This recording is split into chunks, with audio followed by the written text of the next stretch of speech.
മനസ്സിലായില്ല.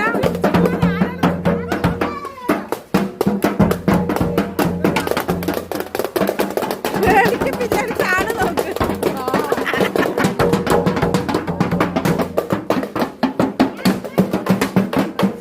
പേടിക്കും വിചാരിച്ച ആൾക്കാരൊന്നും പേടിച്ചില്ല.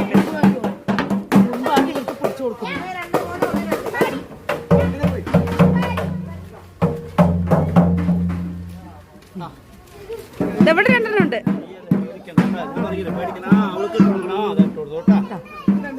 അവൾക്ക്